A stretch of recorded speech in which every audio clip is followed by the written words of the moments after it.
Bismillahirrahmanirrahim. Assalamualaikum warahmatullahi wabarakatuh. Hamdan wa syukurillah, wassalatu wassalamu ala rasulillah. Asyhadu an la ilaha illallah wahdahu la syarikalah, wa asyhadu anna muhammadan abduhu wa rasuluhu la nabiyya ba'da. Allahumma salli wa sallim ala nabiyyina Muhammad wa ala alihi wa ashabihi ajma'in wa man tabi'ahum bi ihsani ila yaumiddin. Amma ba'd. Hadirin jamaah Masjid Al-Mubarak yang dimuliakan Allah, syukur alhamdulillah pada pagi hari ini kita masih merasakan nikmat yang Allah turunkan kepada kita.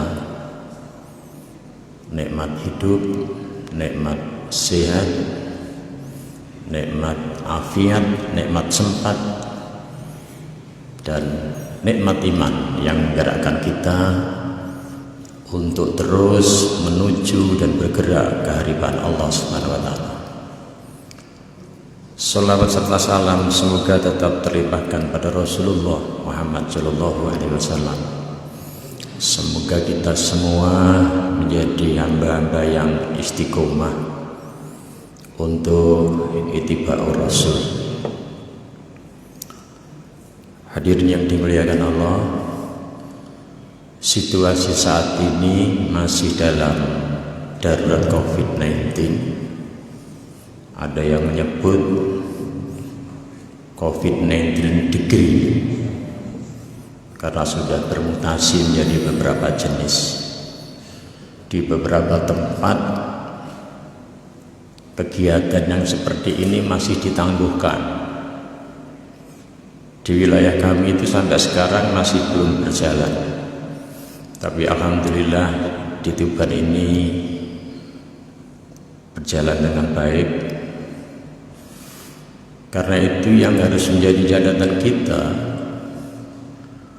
bahwa terpapar COVID-19 itu bagian dari takdir. Karena tidak ada orang yang pengen tidak terpapar atau pengen terpapar. Jadi tidak ada pilihan kalau orang kemudian menjadi terpapar. Karena itu kita yang bisa lakukan adalah anyat b'ikhtiar untuk menghindari dengan protokol kesehatan itu. Jaga jarak, pakai masker, cuci tangan pakai sabun, dan itu harus dilakukan dengan sebaik-baiknya. Terlebih lagi pada gelombang kedua saat ini, dampaknya luar biasa. Saya kebetulan ngurus satu rumah sakit. Pada periode pertama kami hanya punya 5 kamar, itu pun jarang terisi.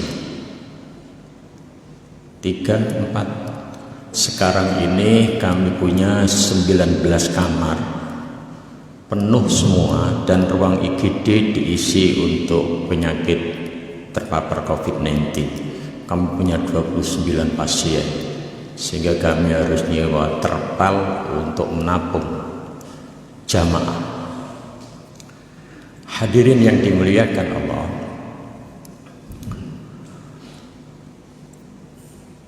izinkan pada pagi hari ini saya menyampaikan materi yang kebetulan kesana kemari,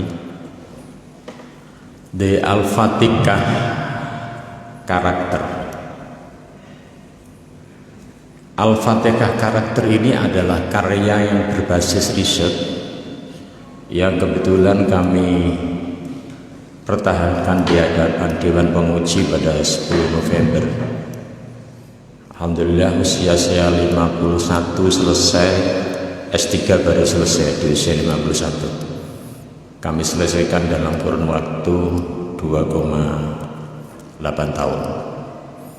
Sehingga sekarang melekat pada diri saya adalah pakar Al-Fatihah Karakter. Ada yang nyebut pakar karakter Al-Fatihah. Mestinya sudah ada bukunya, tapi belum dijual bebas. karena masih terbatas. Hadirin yang berbahagia, mengapa saya mengambil Al-Fatihah dan ingin menggali nilai-nilai karakter dalam Al-Fatihah? Surat Al-Fatihah itu adalah surat yang paling masyhur, yang paling populer. Kemasyhuran surat Al-Fatihah, mulai dari orang kecil sampai orang dewasa, orang tua pun, bahkan orang yang nggak sadar pun itu masih ingat yang namanya surat Al-Fatihah itu, karena luar biasa.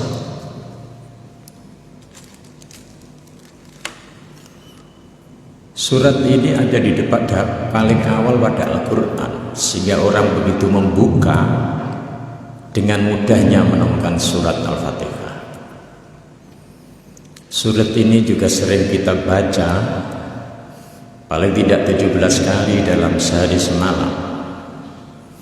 Maka surat Al-Fatihah itu punya nama yang begitu banyak: Ummul Quran, Ummul Kitab, As-Sab'ul Tiwal, As-Sab'ul Masani. Ketika seorang hamba sedang sholat dan membaca surat Fatihah, ketika menyatakan Bismillahirrahmanirrahim, aku menyebut asmamu ya Allah, yang maha pengasih lagi maha penyayang, maka panggilanmu aku dengarkan dan aku akan memenuhi apa yang kau inginkan. Dalam riwayat Aisyah disebutkan. Hadirin yang dimuliakan Allah, kepopuleran surat Al-Fatihah ini semakin jelas karena tidak dilandasi oleh pemahaman yang benar terhadap Al-Fatihah, sehingga terjadi malpraktek dengan surat Al-Fatihah. Mestinya Al-Fatihah itu diposisikan sebagai hudal linnasi wa bayyinati minal huda wa furqan, sebagai petunjuk, tetapi Al-Fatihah hanya diposisikan sebagai doa tanda kutip mantra. Maka tidak heran sebuah kisah yang populer di masyarakat itu, ketika seorang remaja mendambakan seorang remaji, dia berdoanya dengan Al-Fatihah. Ketika mau dulan doanya Al-Fatihah, ketika mau lamaran doanya Al-Fatihah, ketika mau ijab doanya Al-Fatihah, ketika ijab doanya Al-Fatihah, setelah ijab manten baru pertama doanya Al-Fatihah, mau punya anak doanya Al-Fatihah, ketika anaknya lahir Al-Fatihah, diuji oleh Allah anaknya sakit, doanya juga Al-Fatihah, sampai anaknya meninggal dunia doanya juga Al-Fatihah. Semuanya serba Al-Fatihah. Di masyarakat terlalu populer yang namanya walimatul maut, doanya yang paling banyak adalah Al-Fatihah. Kalau Al-Fatihah itu hanya diposisikan sebagai mantra, maka Al-Fatihah tidak diposisikan secara benar sesuai dengan maksud Al-Fatihah itu sendiri. Karena itu dalam disertasi itu saya mencoba mengkaji setelah literasi dan juga secara lapangan, apa sih sebenarnya nilai edukasi yang ada di dalam Al-Fatihah itu, yang harus kita kembalikan pada pribadi seorang mukmin dan seorang muslim, agar Al-Fatihah itu bisa membentuk karakter insan saleh. Insan saleh ini yang kemudian menjadi kata kunci. Karakter insan saleh itu adalah karakter yang digambarkan bagaimana Nabiullah Ibrahim memiliki kedalaman akidah, memiliki keluasan ilmu, memiliki kebagusan ibadah, memiliki akhlak yang mulia. Kesatuan itu membentuk yang namanya insan saleh. Ali Syariati menyebutkan insan itu menggambarkan bahwa manusia itu sebagai ciptaan yang terbaik. Insan itu menggambarkan sosok manusia yang sudah bisa menyelesaikan semua urusannya dalam kehidupan dunia ini. Dan dia sudah mulai sibuk dengan urusan yang menyangkut Robnya dan juga sesama manusia. Inilah yang kemudian insan saleh inilah yang sekarang menjadi dambaan banyak orang agar bisa mewujud dalam kehidupan generasi sekarang ataupun generasi masa depan. Hadirin yang dimuliakan Allah, kita kembali kepada Al-Fatihah. Kita selalu mendahului Al-Fatihah itu dengan apa yang namanya ta'awud. A'udzubillahi minasyaitonirrajim. Makna yang terkandung di ta'awud ini adalah kita mohon perlindungan kepada Allah dari godaan syaitan yang terkutuk. Sering kita mendengar, jangan pernah kita melawan setan dengan kekuatan kita, karena tidak mungkin kita itu menang. Satu-satunya cara menghadapi setan itu adalah kita mohon perlindungan kepada Allah Subhanahu wa ta'ala. Allah yang akan menundukkan setan itu buat kita. Bukan kita ingin menghadapi setan itu, apalagi kita menantang dan lain sebagainya. Itu jelas tidak memberikan inspirasi dan kekuatan bagi kita.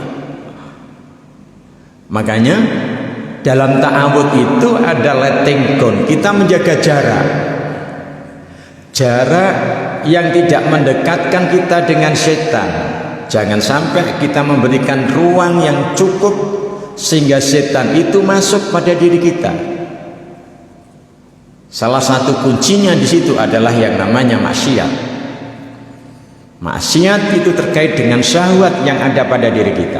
Maka kita harus bisa mengendalikan diri kita agar jangan sampai melakukan maksiat. Ketika syahwat yang ada pada diri kita terekspresikan dengan bebas, tidak terkendalikan oleh akal dan fitrah kita, maka disitulah sebenarnya kita membuka ruang kompromi dengan yang namanya setan itu. Maka dengan berta'awud kita menjaga diri kita, jangan memberikan ruang bagi setan untuk dekat dengan kita, untuk menyatu dengan diri kita. Dan ini menjadi pelajaran penting karena tiap membaca Al-Quran fasta'id billahi minasyaitonirrajim. Ketika mau baca Al-Quran, bacalah, mohonlah perlindungan kepada Allah. Hadirin yang dimuliakan Allah. Kemudian dilanjut dengan basmalah. Bismillahirrahmanirrahim. Ayat ini sangat populer bagi kita. Apalagi diulang pada ayat yang ketiga lagi, Ar-Rahmanir-Rahim.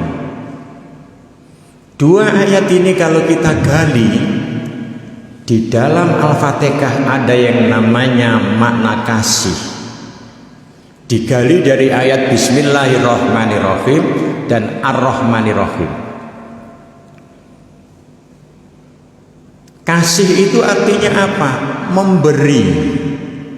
Kasih itu artinya berbagi. Kita masih ingat lagunya anak-anak waktu di TK ataupun di SD, kasih ibu kepada anak itu tak terhingga sepanjang masa, hanya memberi tak harap bagi sang surya menyinari dunia itu. Kasih. Indikator kasih itu adalah manfaat. Manfaat, nilai tambah, bermutu, bagus, dibutuhkan, diharapkan. Kalau seseorang itu tidak bisa memberikan nilai kasih, dia hanya akan bilang kasihan itu. Kalau ada orang bilang kasihan itu berarti dia tidak bisa memberikan kasih. Kalau bisa memberikan kasih, tidak akan terucap nama kasihan itu.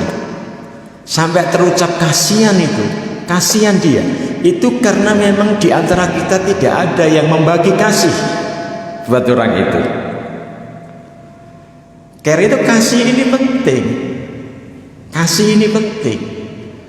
Sesuatu yang dibutuhkan orang lain, sesuatu untuk membahagiakan orang lain, itu adalah kasih. Di dalam ajaran Islam paling tidak ada 7 aspek kasih itu. Yang pertama adalah kasih tahu. Kasih tahu itu adalah pelajaran yang penting sekali agar orang lain mengerti, orang lain paham, punya ilmu. Dan ini kaitannya dengan proses memartabatkan manusia.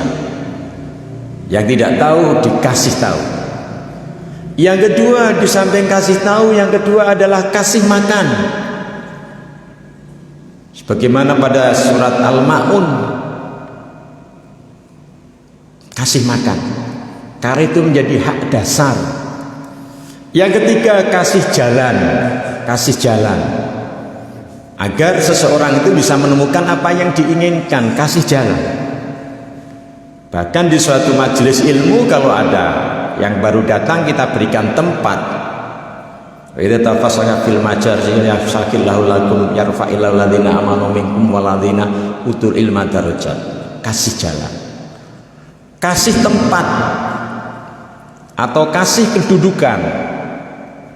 Kasih apresiasi dan juga kasih kepercayaan. Orang menyebut 7 kasih itu adalah merupakan nilai dasar kemanusiaan yang dibutuhkan oleh setiap orang. Pelajaran, makan, tempat, jalan, pakaian, kedudukan, apresiasi, kepercayaan dibutuhkan oleh siapapun. Karena dalam kehidupan itu tidak bisa lepas dari 7 hal penting itu. Karena itu di mana kasih itu merebak, di mana kasih itu saling bisa dipelihara, maka kemakmuran di suatu masyarakat itu terjamin. Tapi kalau kemudian kemakmuran itu kelihatannya terjamin tetapi kasihnya nggak merebak, itu berarti ada sesuatu yang salah. Hanya dikuasai oleh orang-orang tertentu, tidak ada pemerataan. Hadirin yang dimuliakan Allah, yang kedua di samping kasih dalam Al-Fatihah adalah ada yang namanya tanggung jawab. Tanggung jawab. Tanggung jawab itu adalah melaksanakan tugas dengan sebaik-baiknya sesuai dengan SOP. Ada yang menyebut tanggung jawab itu melaksanakan tugas dengan tuntas. Ada yang menyebut melaksanakan tugas dengan standar ukuran mutu sebagaimana yang menjadi kesepakatan bersama. Orang melakukan satu pekerjaan, kalau pekerjaan itu selesai dilakukan, maka dianggap tanggung jawab. Pekerjaan itu selesai dilakukan, tapi hasilnya tidak bagus, maka tanggung jawabnya dianggap rendah. Pekerjaannya itu selesai dilakukan, hasilnya tidak bagus, nyisakan banyak masalah, maka orang kemudian menilai orang kena dipercaya orang ini. Maka tanggung jawab itu membutuhkan kesungguhan, ketuntasan, keseriusan, kegigihan. Berat memang, berat. Maka kalau tanggung jawab ditunaikan, itu namanya adalah amanah. Lahirlah yang namanya sikap, yaitu aman dan nyaman itu. Jika seseorang tidak melaksanakan tanggung jawab dengan sebaik-baiknya, maka yang terjadi adalah rasa tidak aman.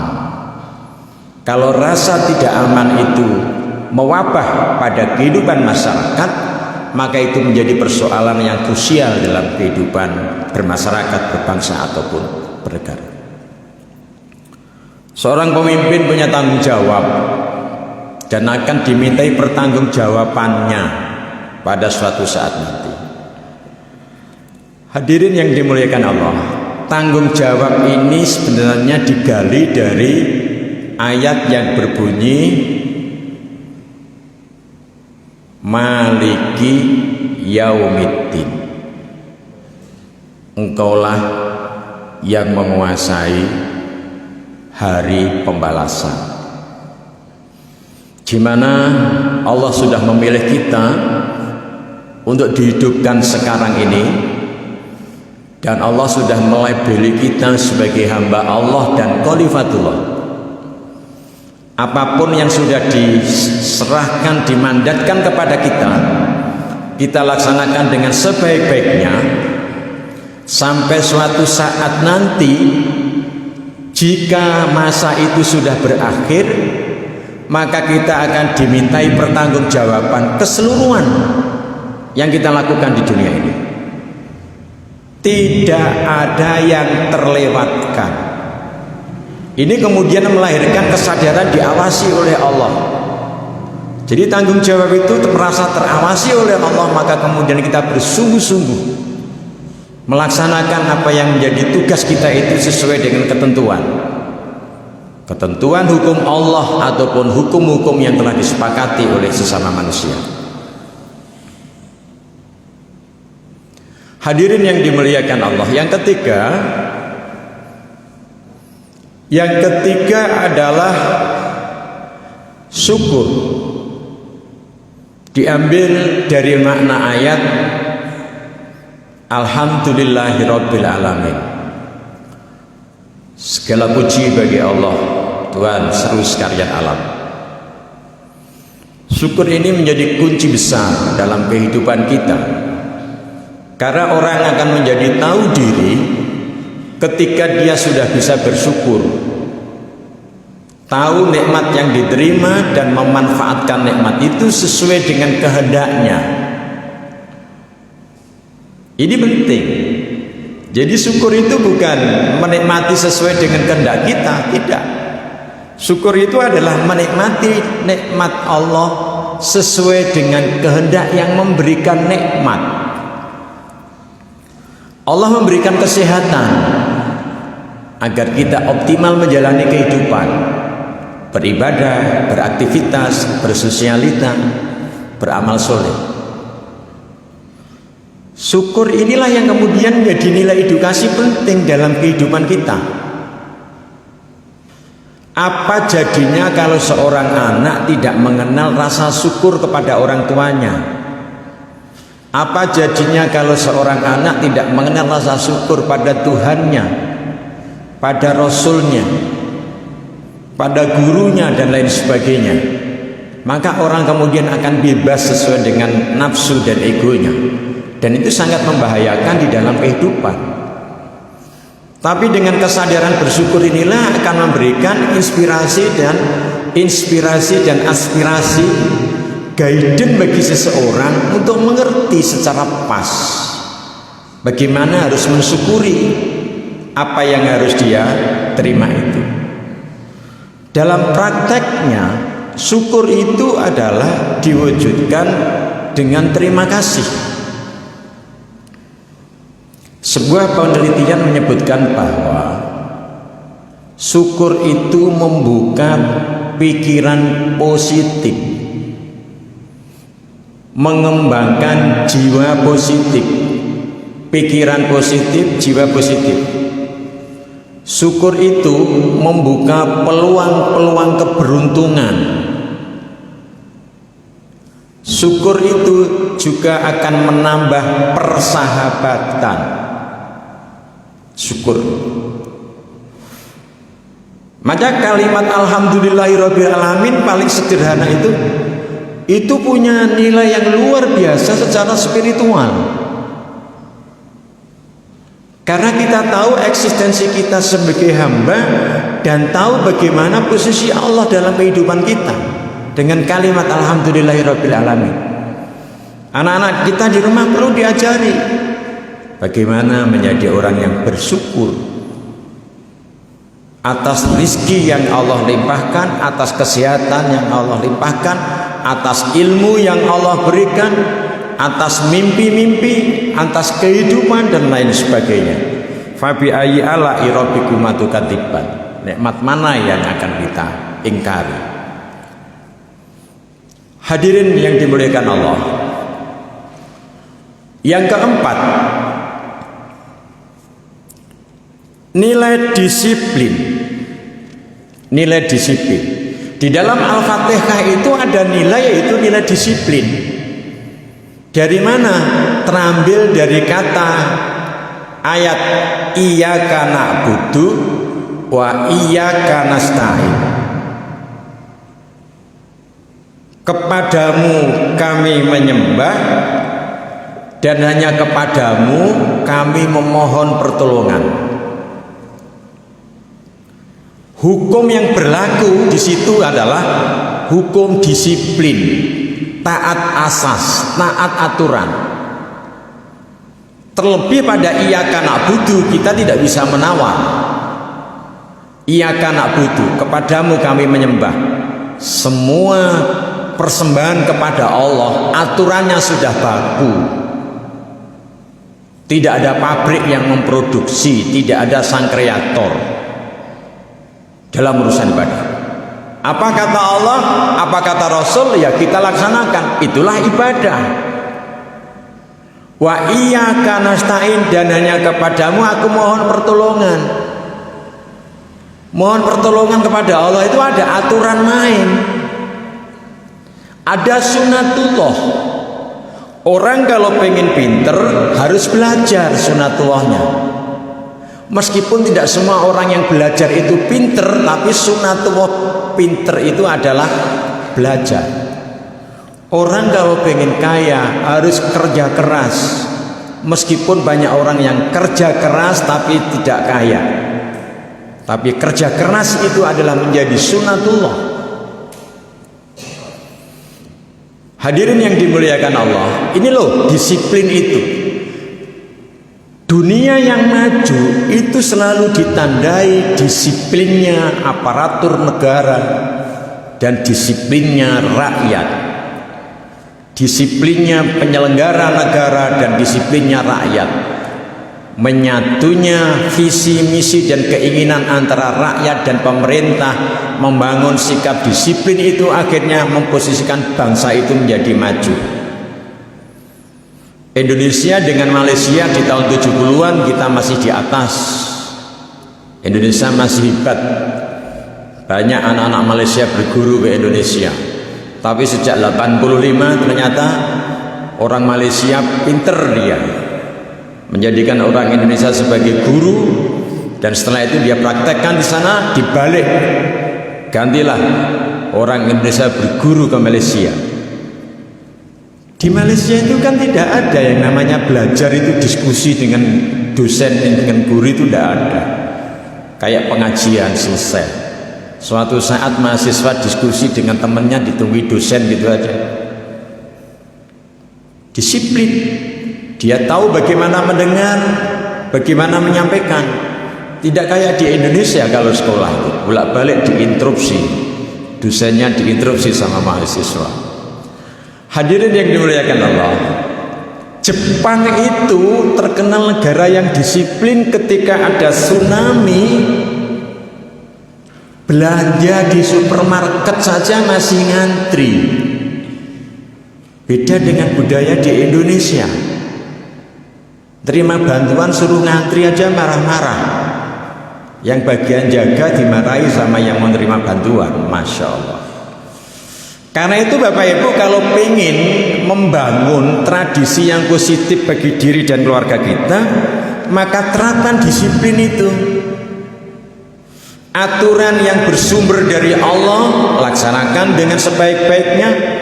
Aturan yang bersumber dari manusia, hasil ijtihad kita, laksanakan dengan sebaik-baiknya. Kata kunci disiplin itu taat, patuh, titik, tidak ada tawar-menawar dan tidak ada alasan. Kalau dalam bahasa para sahabat ya sami'na wa ata'na, saya dengar, saya taat. Inilah masa-masa yang harus kita perbaiki dalam kehidupan kita, baik dalam keluarga, bermasyarakat ataupun berbangsa, agar kita menjadi orang yang disiplin, sehingga kita akan menjadi orang yang bermartabat. Di mana-mana orang itu kalau disiplin dia akan bermartabat. Islam memang dikenal kita punya nilai disiplin tinggi ajarannya, tapi prakteknya yang dipraktekkan oleh masyarakat Islam masih jauh dari harapan. Jadi antara ajaran Islam dengan pengamalan ajaran Islam itu masih jauh dari harapan kita. Hadirin yang dimuliakan Allah, yang kelima namanya pembelajar. Nilai pembelajar ini terambil ihdinas siratal mustaqim siratal ladzina an'amta 'alaihim ghairil maghdubi 'alaihim waladdallin. Amin. Tunjukilah kami jalan yang lurus, yaitu jalannya orang-orang yang memberi nikmat, dan bukan jalan orang-orang yang kau murkai, dan bukan pula jalannya orang yang tersesat. Nilai pembelajar artinya apa? Al-Fatihah itu ngajari kita untuk belajar dari sejarah, untuk belajar dari fakta. Dari sejarah, di dalam sejarah Islam saja sudah ada bagaimana orang-orang yang sukses di masa lalu mendapat hidayah sukses, dan ada orang-orang yang gagal di masa lalu, Abu Jahal, Abu Lahab, dan seterusnya. Ada sahabat yang sukses, Abu Bakar, Umar, Utsman, Ali, sudah jelas sekali. Itu harus kita ambil, kita tiru, kita terapkan semampu kita dalam konteks kehidupan sekarang. Demikian pula di zaman sekarang ini ada orang-orang Islam yang sukses menjalani kehidupan dalam bidang bisnis, dalam bidang politik, sosial, budaya. Maka kita belajar dari mereka. Kita harus membuka pikiran kita, membuka hati kita. Kita harus membuka keinginan kita agar kita bisa berubah menjadi lebih baik. Hadirin yang dimuliakan Allah. Jadi 5 itu terangkum dalam kata Sudiajar. Kasih, tanggung jawab, syukur, disiplin, dan pembelajar. Ada 2 nilai yang tidak masuk di dalam kajian secara mendetail di buku itu, yaitu nilai jujur dan juga nilai komunikatif. Jujur itu adalah integritas, itu masuk di dalam disiplin sebenarnya. Komunikatif masuk di dalam pembelajar. Jujur itu adalah hal yang pokok. Kalau 5 itu kami sampaikan karena 5 itu menjadi core. Sedangkan jujur itu sudah menjadi nilai utama, nilai umum. Setiap orang Islam memang harus jujur, harus sidik. Apalagi kalau kita mencontoh pada sifat Rasulullah, sidik, amanah, tablek, dan fatona. Komunikatif itu menjadi sesuatu yang penting karena kehidupan di zaman sekarang tanpa ada komunikasi yang baik, apa yang kita maksudkan tidak akan bisa dipahami orang lain. Maka komunikasi yang baik itu akan memudahkan orang lain memahami kita, dan pada akhirnya kita akan bersama-sama orang lain untuk bisa memperbaiki diri dan memperbaiki masyarakat secara bersama-sama untuk mewujudkan bardah thayyibah, baldatun thayyibatun wa rabbun ghafur. Barangkali itu yang kami sampaikan. Mari mulai sekarang kita mulai lebih serius mengamalkan Al-Fatihah. Mengamalkan Al-Fatihah, nilai-nilai Al-Fatihah itu diamalkan dalam kehidupan dengan harapan mudah-mudahan itu menjadi jalan baik, meningkatkan kualitas kita sebagai insan saleh, menjadi manusia-manusia yang dipilih oleh Allah menjalani kehidupan di dunia dan di akhirat. Terima kasih. Nasrun minallah fathun qarib. Assalamualaikum warahmatullahi wabarakatuh.